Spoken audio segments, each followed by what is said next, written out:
इसमें अगर कोई खूबी दिखाई दे रही है तो वो खूबी कहाँ तैयार हुई थी? उन तीनों में से कहीं, या तो विचार में, या तो भावना में, या तो आत्मा में। और इसमें कोई त्रुटि दिखाई दे रही है, मान लो शरीर से कोई दोष कर रहा है, कोई दोष दिखाई दे रहा है, तो वास्तव में वो दोष कहाँ बना था, उसकी रचना कहाँ हुई थी? उन तीनों में से कहीं हुई थी। या तो मन में कोई दोष आया होगा, या तो भावना में पहले कोई दोष आया होगा, या तो आत्मिक जगत में कोई दोष आया होगा, तब ये चौथे में दिखाई दे रहा है। इसको एक उदाहरण से समझ सकते हैं आप कोई एप्लीकेशन लिखते हैं या कोई लेख लिखते हैं, कोई ऐसे लिखते हैं, तो पहले टाइप कहाँ करते हैं? कंप्यूटर में। तो सॉफ्ट कॉपी हो गई ना कंप्यूटर वाली। अब उसका फिर आप प्रिंट आउट हार्ड कॉपी निकालते हैं, तो आपने देखा कि वो एप्लीकेशन लिखी थी उसमें तो 3 गलतियां आ गई। तो आपने पेन उठाया, गलती को मिटाया, व्हाइट किया और वहां पेन से लिख दिया, ठीक कर दिया, उसको रख दिया साइड में। बोले अभी अगली कॉपी निकालो। अगली निकाली, उसमें भी 3 गलतियां, वही गलतियां सेम। फिर ठीक किया, उसको भी रख दिया। फिर तीसरी कॉपी निकाली, उसमें भी वही 3 गलतियां। कितनी कॉपी निकालोगे? जितनी मर्जी निकालो, सब में गलती कितनी आएंगी? वही गलती आएंगी। आप कहां कहां ठीक करोगे? इसलिए बेटर क्या है, वहां ठीक कर लो। कंप्यूटर में, सॉफ्टवेयर में ठीक करोगे तो हार्डवेयर अपने आप ही ठीक निकल के आएगा। हम प्रिंट आउट जो आ गया उसको ठीक करने में लगे रहते हैं। हम बाहर की त्रुटियों को ठीक करते हैं, लेकिन बाहर की त्रुटियां होती क्यों हैं? अंदर से होती हैं। इसलिए यदि बाहर की त्रुटियां ठीक करनी है तो किसको ठीक करना पड़ेगा? मन को, भावनाओं को, आत्मा को। 3 पहले ठीक रहेंगे तो चौथा ठीक रहेगा। ये सारा संसार हमें पूर्ण दिखाई क्यों देता है? क्योंकि ईश्वर के 3 भाग जो हैं, जो दिखाई नहीं देते हैं, वो पूर्ण है, इसलिए जगत भी पूर्ण है। ये सारा संसार इतना सुंदर, इतनी सुंदर रचना कैसे बनी? क्योंकि इसके मूल में जो ना दिखाई देने वाला है वो पूर्ण सुंदर है, इसलिए ये सुंदर दिखाई देता है। उसमें कोई त्रुटि नहीं है रचनाकार में, इसलिए उसकी रचना में भी कोई त्रुटि नहीं है। तो त्रिपादस्य अमृतम दिवी, अर्जुन मेरे 3 पाद तो दिखाई ही नहीं देते हैं, और जो दिखाई देता है ये तो 1/4 है, चौथा पाद है। और ये भी इतना अनंत है कि मैं इसके एक एक कण के बारे में यदि तुझे बताने लगूं तो फिर उसका अंत नहीं आएगा कहीं भी, क्योंकि ये सृष्टि ही अपने आप में अनंत है। किस किस के बारे में बताऊं? एक एक विद्यार्थी के यदि मैं खूबियां बताने लगूं तो कितना बड़ा क्लास हो जाएगी। इसलिए सामूहिक रूप से बता दिया जाता है। हमारे यहाँ के ब्रह्मचारी बहुत अच्छे हैं, बस हो गया, सारी क्लास का हो गया ना फिर कथन। तो भगवान जी कह रहे हैं कि अब मैं तेरे को प्रधानता से बताऊंगा। अगर तेरे को कण कण में समझ में नहीं आ रहा है कि सब में एक ही ब्रह्म है, ये मेरे को समझ में नहीं आ रहा, तो तू ऐसा कर, जहां जहां तेरे को स्पेशल दिखाई दे रहा है पहले वहां वहां तो जान ले। तू सूर्य में तो देख ले पहले मेरे को, उसके बाद तो जहां तुझे आग दिखाई देगी, जहां प्रकाश दिखाई देगा, जहां रोशनी दिखाई देगी, तू पहचान लेगा कि यहां पर भी वही है जो वहां सूर्य में तप रहा है। तो पहले वहां तो जान ले।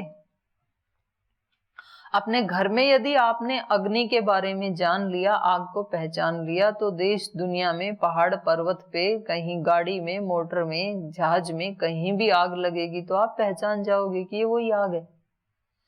तो इसलिए अब विभूतियों का वर्णन कर रहे हैं आगे। तो कैसे कह रहे हैं? फिर सबसे पहले कह रहे हैं आदित्य नाम अहम विष्णु हूं। आदित्य कितने हैं? 12। तो कह रहे हैं उन आदित्यों में मैं कौन हूं? विष्णु हूं, सबसे श्रेष्ठ विष्णु है। आदित्य नाम अहम विष्णु ज्योतिषाम रवि अंशुमान। जो 12 आदित्य हैं उनमें मैं विष्णु हूँ, और जो जितनी भी ज्योतियां हैं उन ज्योतियों में मैं अंशुमान रवि हूँ। अंशुमान माने अंशु कहते हैं किरण को, अंशुमान किरण वाला। तो जितनी भी ज्योतियां हैं उनमें अंशुमान किरण वाला रवि अहम एव अस्मि, मैं ही हूं, सूर्य मैं हूं।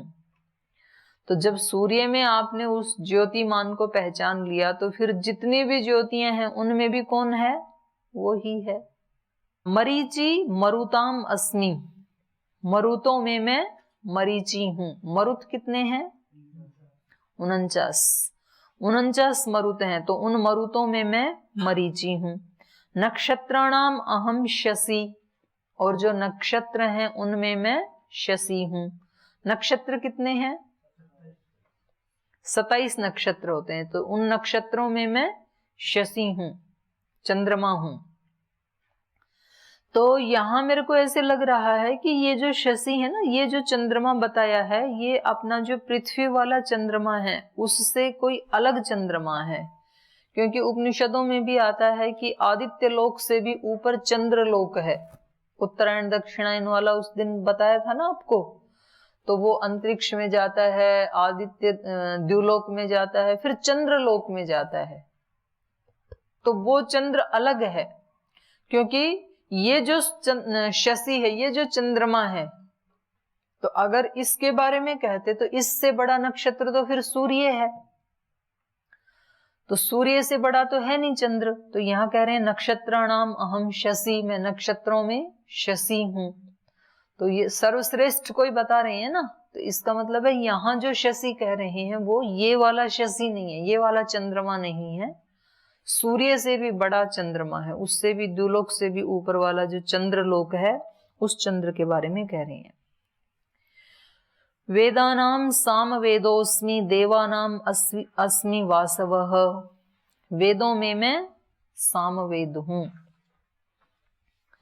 क्योंकि जैसे ऋग्वेद भी काव्य है और अथर्ववेद भी काव्य है, यजुर्वेद में वो गायन नहीं किया जाता उसका, लेकिन सामवेद तो भक्ति योग गान है उसमें। तो एक होता है काव्य, काव्य मतलब जैसे कि गीता काव्य है अपने आप में, श्लोक उच्चारण किया जा रहा है, गाया जाता है। एक होता है फिर भजन गीत कविता गाना जो होता है, तो वो उससे भी ज्यादा अच्छा लगता है। तो ये जो सामवेद है ये कैसा है, गाया जाने वाला है और उसमें भक्ति भाव भरा हुआ है, भक्ति प्रधान है ये वेद सामवेद, इसलिए उसकी महिमा यहाँ और ज्यादा मानी है। वैसे तो ज्ञान की महिमा ज्यादा मानी जाती है, तो सब जगह तो ऋग्वेद को ही प्राथमिकता दी जाती है, लेकिन यहाँ क्योंकि भक्ति योग का प्रसंग चल रहा था इसलिए वेदों में श्रेष्ठ किसको माना, सामवेद को, क्योंकि वो भक्ति प्रधान वेद है। वेदानाम साम वेदोस्मि देवानाम अस्मि वासवः, और देवों में मैं वासव बसाने वाला इंद्र, और कुछ वासुदेव कृष्ण को भी कहते हैं कि मैं, तो यहाँ वासव का अर्थ है बसाने वाला, और बसाने वाला मतलब इंद्र, इंद्र मतलब आत्मा, इंद्र आत्मा को भी कहते हैं और इंद्र राजा को भी कहते हैं। जैसे हमारा ये शरीर किसने बसा रखा है, आत्मा ने, और ये सारा जगत जो है ये किसके उससे बसा हुआ है, राजा के प्रताप से। अगर राजा चाहे तो नष्ट भ्रष्ट कर सकता है। तो देवों में मैं बसाने वाला वासव हूं। इंद्रियाणाम मनश्चास्मि, इंद्रियों में मैं मन हूं, क्योंकि मन का जब तक संयोग ना हो तब तक कोई भी इंद्रिय अपना कार्य नहीं कर सकती है। तो कभी ऐसे होता है ना, आंख तो खुली है हमारी और मन कहीं और लग गया, तो वो वस्तु हमारे सामने से निकल जाएगी तो भी हमें पता नहीं लगेगा। जैसे आप देख रहे हैं लेकिन आपका मन कहीं और लगा हुआ है, और कोई व्यक्ति या कोई वस्तु आपके सामने से गुजर गई लेकिन आपका ध्यान नहीं था, आपका मन कहीं और लगा था। फिर कोई व्यक्ति आपसे आके पूछता है कि आपने उस व्यक्ति को देखा, तो आप कहते हैं कि नहीं मैंने तो नहीं देखा। तो कहते हैं वो तो इधर से ही गए ऐसा बता रहे हैं, तो आप तो यहाँ खड़े हैं आधे घंटे से, तो आपने नहीं देखा उनको। बोले नहीं, मेरा तो ध्यान नहीं है, क्योंकि इसकी आंखें तो खुली थी लेकिन इसका ध्यान कहीं और था। तो हमारी आंखें कब देख पाती हैं? जब आंख के साथ हमारा मन भी लगा हुआ हो, हमारे कान के साथ मन भी लगा हो, तब शब्द सुनते हैं। आप यहाँ कक्षा में बैठे हैं और मैं बोले जा रही हूं और आपका मन कहीं और है इस समय, कभी चला जाता है ना बीच में, और फिर मैं पूछूं कि हाँ बताओ अभी मैंने क्या बोला था, तो आप कहेंगे जी मैंने तो सुना नहीं, मेरा ध्यान कहीं और चला गया था। तो कान तो खुले ही थे, कान तो बंद नहीं किए, लेकिन आपका मन कहीं और चला गया था, इसलिए कान होते हुए भी सुनाई नहीं देता है, आंख होते हुए भी दिखाई नहीं देता है। तो सारी इंद्रियां अपनी अपनी जगह महान है, लेकिन उन सब से भी महान क्या है? मन। इसलिए कहा इंद्रियाणाम मनसश्चास्मि भूतानाम अस्मि चेतना। जितने भी प्राणी हैं उन सब प्राणियों का अस्तित्व किससे है? चेतन से, क्योंकि चेतन के बिना जड़ का अस्तित्व नहीं हो सकता है। आप कहोगे जी टेबल आदि का अस्तित्व तो है, घड़े का अस्तित्व है, लेकिन घड़े का अस्तित्व भी किससे है? चेतन से। कोई चेतन होगा तब तो घड़ा बनाएगा, कोई चेतन व्यक्ति होगा तभी तो मेज बनाएगा। तो चेतन जितने भी प्राणी हैं, जितने भी भूत हैं, भूत मतलब यहां पर जड़ और चेतन भूत दोनों, जड़ भूत भी और चेतन भी। तो चेतन में तो चेतना है ही है मुख्य, लेकिन जो जड़ भूत हैं उनमें भी चेतना ही मुख्य है। इसलिए यहां कहा भूतानाम अस्मि चेतना। भूतों में जड़ और चेतन दोनों प्रकार के भूतों में मैं चेतना हूं। रुद्राणाम शंकरश्चास्मि। रुद्रों में मैं शंकर हूं। रुद्र कितने हैं? 11, 12 नहीं 11। रुद्राणाम शंकरश्चास्मि। रुद्रों में मैं शंकर हूं। वित्तेषु यक्ष रक्षसाम। और यक्ष और राक्षसों में मैं वित्तेश। वित्त माने धन, और धन का स्वामी कौन है? कुबेर। तो मैं यक्ष राक्षसों में कुबेर में ही हूं, क्योंकि जिसके पास धन है वो इन दोनों से महान है, यक्ष से भी और राक्षसों से भी। इनके पास तो बल है ना केवल, यक्ष के पास बुद्धि बल ज्यादा होता है, राक्षसों के पास बाहुबल शारीरिक बल ज्यादा होता है, लेकिन इससे भी बड़ा बल क्या है? धन का बल है। बुद्धि बल से भी और बाहुबल से भी बड़ा है धन का बल। इसलिए कहा यक्ष रक्षसाम वित्तेशः। और वसुनाम पावकश्चास्मि। वसुओं में मैं पावक हूं। पावक माने अग्नि, पवित्र करने वाला। वसु 8 हैं, तो उनमें अग्नि सबसे प्रमुख वसु है। तो आग जो है वो ही सबसे महान होती है। तो एक दिन पहले भी बताया था ना मैंने कि जहां अग्नि है तो अग्नि में ही ये गुण है कि वो, अग्नि में क्या क्या गुण है बताए थे एक दिन। अग्नि में क्या क्या गुण है? अग्नि अग्रणी भवती, आगे लेके जाती है। आग है तो ही तो हम देख करके आगे जाएंगे ना। और क्या बताया था? हाँ, अग्नि पावक है। पावक माने पवित्र करने वाली। किसने बताया ये? हाँ, उसको याद है। अग्नि पवित्र करने वाली है। कोई भी चीज अशुद्ध हो जाती है जब, तो हम क्या करते हैं? उसको अग्नि में डालते हैं।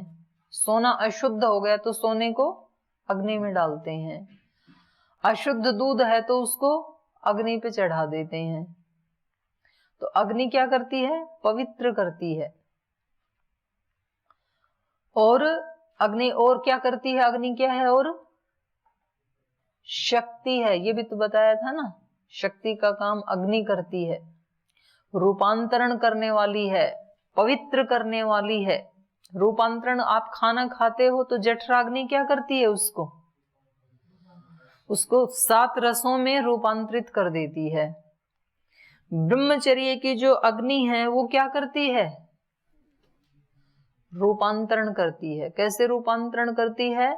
एक सामान्य से मनुष्य को ऋषि बना देती है ब्रह्मचर्य की आग। क्रोध की अग्नि रूपांतरण करती है। कैसे रूपांतरण करती है? जब क्रोध आता है तो उस व्यक्ति का हानि कर देती है, उसका शरीर का भी नाश होता है और उसकी प्रतिष्ठा का भी नाश होता है, सामर्थ्य का भी नाश होता है, तो परिवर्तन कर देती है आग। ज्ञान की अग्नि भी परिवर्तन कर देती है। क्या परिवर्तन करती है ज्ञान की अग्नि? अज्ञानी व्यक्ति को बुद्धिमान बना देती है, ज्ञानी बना देती है, तो ये परिवर्तन हो गया उस व्यक्ति में। योग की अग्नि भी परिवर्तन करती है। क्या परिवर्तन करती है योग की अग्नि? जो पहले योगी नहीं था उसको योगी बना देती है। तो ये योग की आग होनी चाहिए, लेकिन हृदय में अगर आग नहीं है हृदय में तो कोई परिवर्तन नहीं होगा जीवन में। तो पढ़ाई की आग, ब्रह्मचर्य की आग, जिज्ञासा की आग, योग की आग, ये अग्नियां हैं सब। तो अग्नि में एक गुण है वो रूपांतरण करती है। सेवा की अग्नि हनुमान जी में थी ना, सेवा की अग्नि, तो उस अग्नि ने हनुमान जी को क्या कर दिया? अमर कर दिया। जब तक सृष्टि रहेगी तो ऐसा मानते हैं हनुमान जी के भक्त कि वो तब तक विद्यमान है सृष्टि में, और वो अपने भक्तों के सहायता भी करते हैं और कोई पात्र है तो उसको दर्शन भी देते हैं, ऐसा मानते हैं। तो अग्नि में एक गुण है रूपांतरण करने का। अग्नि एक काम करती है शक्ति का, अग्नि एक काम करती है पवित्र करने का। कोई व्यक्ति जब तक आग में से होके नहीं गुजरा तब तक वो पवित्र नहीं हो सकता है, तब तक वो मजबूत नहीं हो सकता है। इसलिए व्यक्ति की जीवन क्या लेता है? अग्नि परीक्षा। जो अग्नि परीक्षा में से नहीं गुजरा वो कच्चा रह जाएगा। घड़े को भी आग में से होके गुजरना पड़ता है ना, तब वो शीतल जल पिला सकता है दूसरे को। और जो घड़ा आग में से होके नहीं गुजरा वो शीतल जल पिलाएगा किसी को?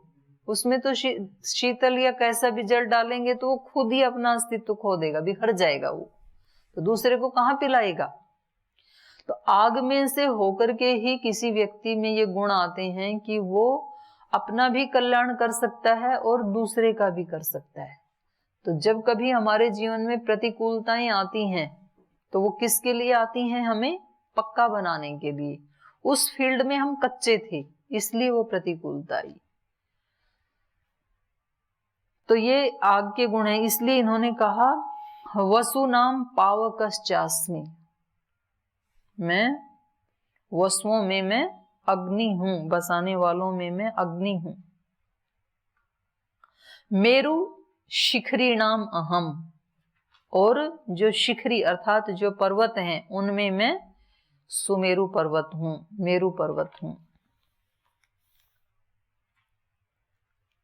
तो कुछ लोग यहाँ सुमेरु से हिमालय ऐसे अर्थ भी निकालते हैं कि ये हिमालय जो है ना यही सुमेरु पर्वत है, क्योंकि यहाँ से गंगा भी इधर से ही निकलती है। स्वर्ग से आई ना गंगा, तो पहले इसने अवतरण कहाँ किया?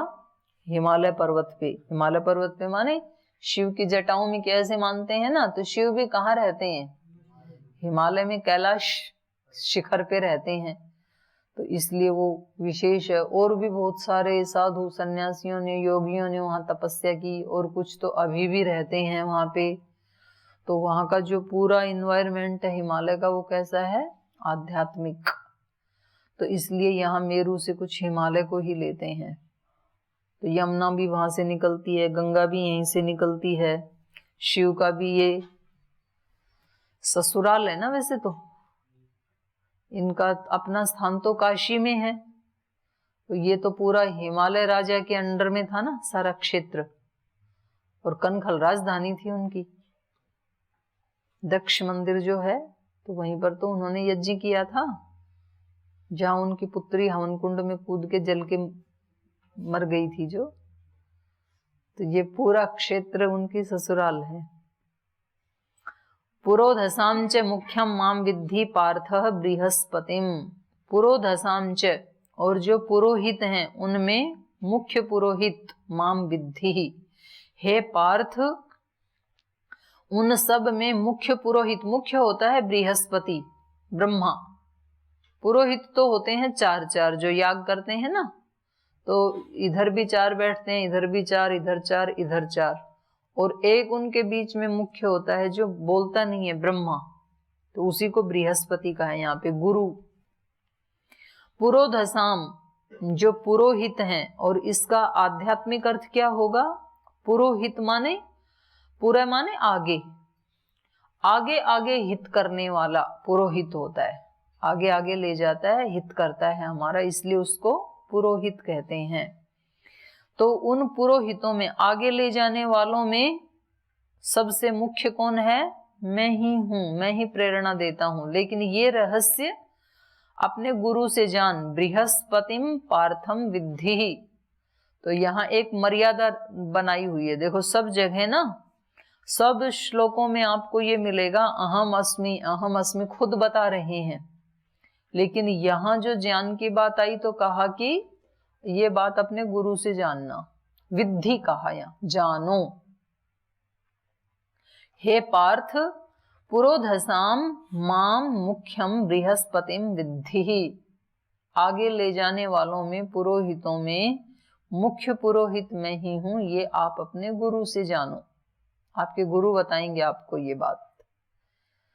तो वहां पर जब ब्रह्मचारी आता है ना गुरु के पास, तो वो कहता है कि मैंने आपको अपने गुरु के रूप में स्वीकार कर लिया है, तो आज से आप ही मेरे गुरु हैं। तो फिर गुरु परिचय करवाता है कि ये अग्नि आपका गुरु है और मैं भी आपकी सहायता करूंगा। आज से ये वायु आपका गुरु है, आज से ये सूर्य आपका गुरु है, ऐसे मंत्र हैं वहां पे। तो सारी सृष्टि की जो विभूतियां हैं उनसे गुरु परिचय करवाता है कि आज से ये ज्ञान तेरा गुरु होगा, आज से ये सूर्य तेरा गुरु होगा, आज से ये अग्नि तेरा गुरु है, आज से ये वायु तेरा गुरु है, आज से ये सोम तेरा गुरु है, आज से गायत्री तेरी माँ है और मैं भी तेरा आचार्य हूं। ऐसे वहां पर मंत्र आए हैं।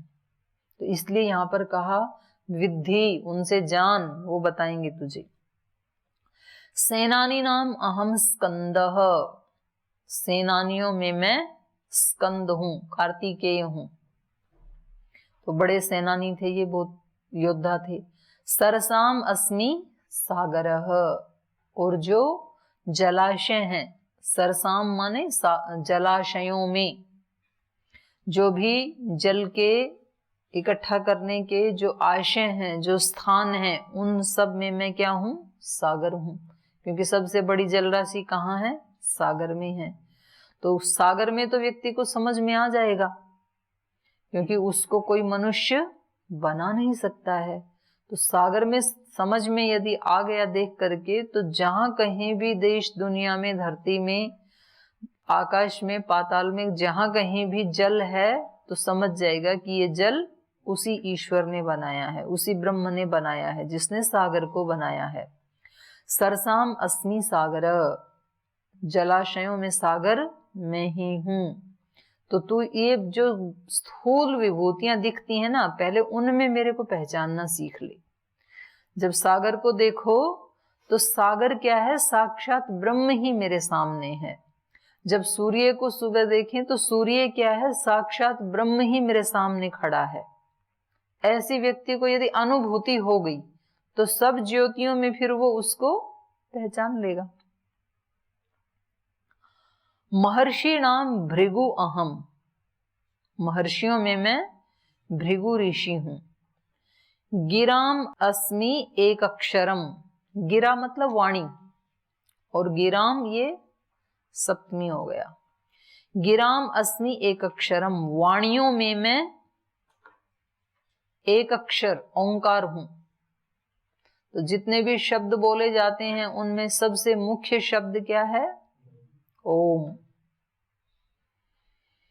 गिराम अस्मि एक अक्षरम, एक ओंकार सतनाम, ये उनका गुरु नानक देव जी का भी टैगलाइन है ना। यज्ञानाम जप यज्ञोस्मि, यज्ञों में मैं जप यज्ञ हूं। स्थावराणाम हिमालय, या फिर दे दिया स्थावरों में मैं हिमालय हूं। दूसरे यज्ञ जो किए जाते हैं उसमें कई वस्तुओं की आवश्यकता होती है, कहीं घी चाहिए, समीधा, अग्नि, तो बहुत सारी चीज जुटानी पड़ती हैं, सामग्री। लेकिन जो जप यज्ञ है उसमें कुछ भी नहीं जुटाना पड़ता, तो कोई भी कर सकता है उसको। इसलिए जप की महिमा सब मत पंथ संप्रदायों ने मानी है। हिंदू, मुस्लिम, सिख, ईसाई, बौद्ध, जैन सब जप की महिमा को एक ही तरफ से स्वीकार करते हैं कि जप की बहुत बड़ी महिमा है। क्योंकि जो कुछ शब्द हमारे दिमाग में गूंजते रहते हैं या हम दोहराते रहते हैं मन मन में, उस शक्ति को हम आकर्षित करते हैं। जो अभी मैंने बताया ना कि 3 हमारे दिखते नहीं है, लेकिन जो 3 दिखते नहीं है वही दिखने वाले के कारण होते हैं। तो जो कुछ जिसके जीवन में दिखाई दे रहा है, समझ लो उसने उन शक्तियों को आकर्षित किया है अपने जीवन में। अगर किसी के जीवन में बहुत धन दिखाई दे रहा है, तो निश्चित रूप से वो धन के बारे में ज्यादा सोचता रहा होगा। उसके मन में, उनके भावों में धन कैसे कमाया जाए ये विचार और ये भाव ज्यादा चले होंगे, इसीलिए तो दिखाई दे रहा है। अगर कोई व्यक्ति आपको विद्यावान, विद्वान दिखाई दे रहा है, तो समझ लो उसने हमेशा चलते फिरते विद्या का ही पारायण किया होगा। स्मरण करते हैं, फिर उसका पारायण करते हैं। तो मैं कैसे विद्वान बनूं, कैसे उस शास्त्र को जान लूं, वहां क्या लिखा है, कौन सा सूत्र है, कौन सा श्लोक है, ऐसे ही उसके भाव और विचार रहे होंगे, इसलिए वो विद्वान बना है। कोई व्यक्ति बहुत शीलवान बना है, चरित्रवान बना है, तो निश्चित रूप से सात्विक चिंतन उसके मन में चलता रहा होगा। कभी भी कोई दोष दुर्भाव उसके मन में आया नहीं होगा, भाव में या विचार में, इसलिए वो व्यक्ति चरित्रवान बना है।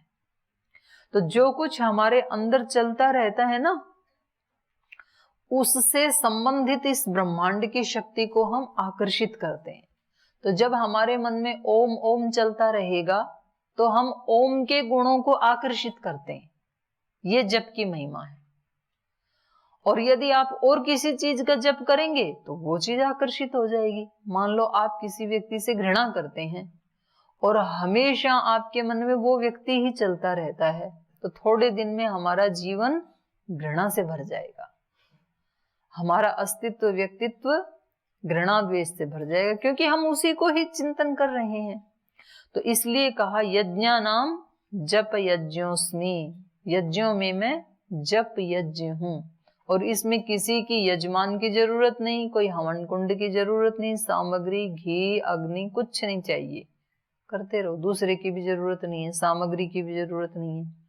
स्थावराणाम हिमालय, और स्थावरों में जो चलते नहीं है, स्थिर रहते हैं, उनमें मैं हिमालय हूं। तो सबसे बड़ा पर्वत माना जाता है ये हिमालय। इसका क्षेत्रफल बहुत दूर दूर तक है।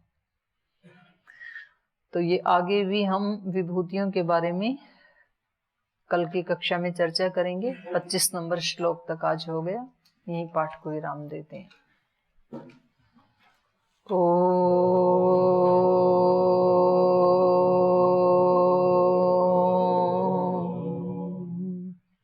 शांति शांति शांति। श्री गुरुभ्यो नमः।